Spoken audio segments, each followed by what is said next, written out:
પટેલ છે અને હું અત્યારે હાલમાં 5 વર્ષથી રાજકોટમાં રહું છું. હું સુરતની જન્મ છે મારો સુરતમાં અને મારા મેરેજ પછી હું રાજકોટ રહું છું.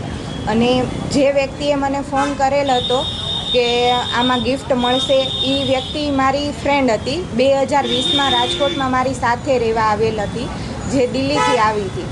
અને મારી ફ્રેન્ડ હતી, એમને ખબર હતી કે હું પ્રેગ્નન્ટ છું, તો મને એમણે બોલાવી હતી ફોન કરીને કે અમારી કંપનીમાં પોલિસી મળે છે, તમે આવો અને તમને એમાં ફાયદા મળશે. તો અમે ત્યાં ફોન આવતા ગયેલ અને પછી એમણે અમને ત્યાં બંને હસબન્ડ વાઈફને બોલાવ્યા હતા કે તમે ટાઈમ લઈને આવજો 2-3 કલાકનો.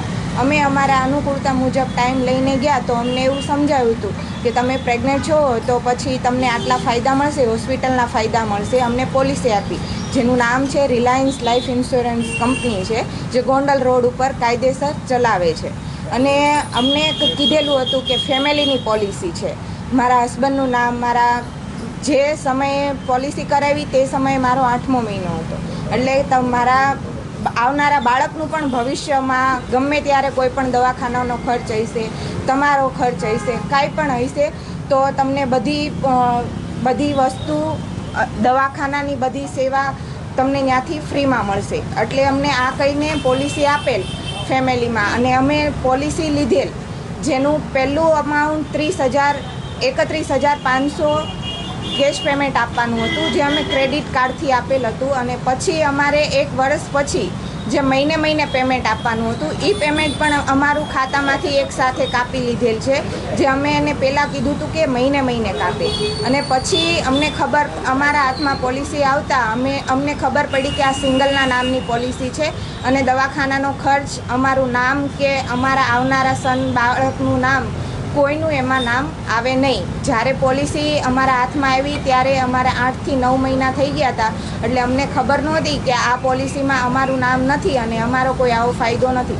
અમને સમજાવનાર વ્યક્તિ છે ત્યાંના મેડમ, જેનું નામ છે સામ્યા મેડમ, અને એકનું નામ છે દિવ્યા મેડમ. જે દિવ્યા મેડમ નીકળી ગયા છે, એટલે દિવ્યા મેડમ સામેવાળાનું નામ લે, સામેવાળા વ્યક્તિ આ સામ્યા મેડમનું નામ લે, એકાબીજા સામે એકાબીજાનું નામ લે છે.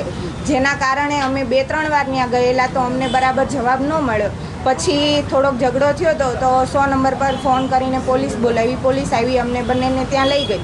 પછી એમણે કીધું હતું કે 2 મહિનામાં તમારા પૈસા રિટર્ન આવી જાય. જેમ મેનેજર સહિત એણે કબૂલેલું કે અમે એને 2 મહિનામાં રિટર્ન કરાવડાવી દેવું. તમે એમાં અમે કહીએ એ પ્રમાણે તમે મેલ મોકલો.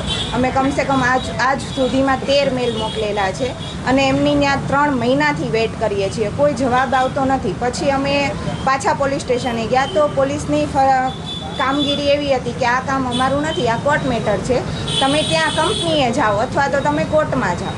તો અમે કંપનીએ પાછા રિટર્ન ગયા હતા તો એમણે મારામારી કરી, આ આમ છે, તેમ છે, ખરાબ છે, ખોટું બોલે છે, એવી રીતે કહીને અમને મારામારી કરી. હું એક વ્યક્તિ હતી, સામેવાળી 3 વ્યક્તિ હતી અને વિડીયો પણ ઉતારેલ. પછી સામે 100 નંબરમાં મારો ફોન હું કરતી હતી ત્યારે ફોન ખેંચીને ફોન તોડી નાખ્યો. અને ત્યાં 4-5 લેડીઝ હતા અને 2-3 જેન્ટ્સ હતા, જે બધાની ફરિયાદ પણ આપણે લખાવેલી હતી.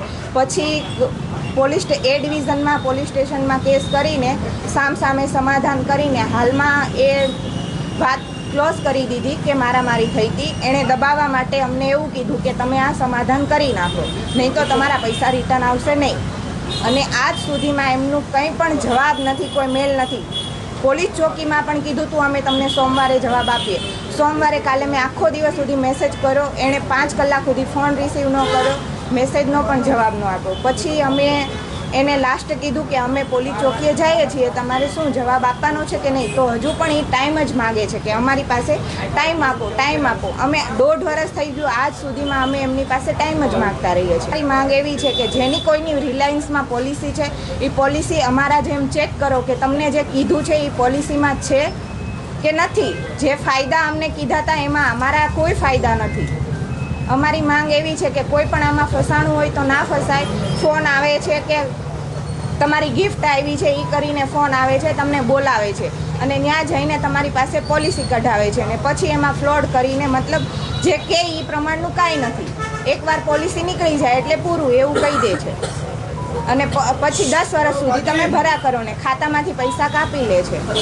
અને અમારી માંગ એવી છે, અમે 30,000ની પોલિસી લીધી હતી અને દર વર્ષે 30,000 ભરવાના હતા, જે અમારા ફેમિલી પોલિસી હતી અને સિંગલના નામની પોલિસી છે અને મારું એમાં કોઈ નામ નથી. મારા સન ડોટર જે આવનારા બાળકનું દવાખાનાનું આ તે એવું કોઈ એમાં છે જ નહીં. અમને સમજાવ્યું તો ગુજરાતીમાં અને આપ્યું ઇંગ્લિશમાં, જે અમારી પાસે 8 મહિને આવ્યું. અમારે એમની પાસે હાલમાં 61,500 રૂપિયા લેવાના છે. સવાલ 61,500નો તો છે નહીં, પણ આવી રીતે વારંવાર થાય, આવી રીતે જવાબ દેનાર વ્યક્તિને કે એનું કોઈ કાયદેસર કોઈ કરવાવાળું નથી કે કોઈ હાથમાં લેવાવાળું, એ કંપનીનું નામ આપી દે. જ્યારે સમજાવે છે ત્યારે તો કોઈ કંપનીને લાવતા નથી કે તમે કંપનીમાં આમ જાઓ. સુરક્ષામાં ફરિયાદ કરેલી છે અમે, અહીંયા એ ડિવિઝનમાં 3 વખત ફરિયાદ કરેલી છે. ત્યાંથી ગોંડલ રોડ ઉપર લોધાવાડ પોલીસ ચોકી છે, ત્યાં પણ ફરિયાદ ગયેલી છે. આવે છે, જવાબ લખાવીને વયા જાય છે.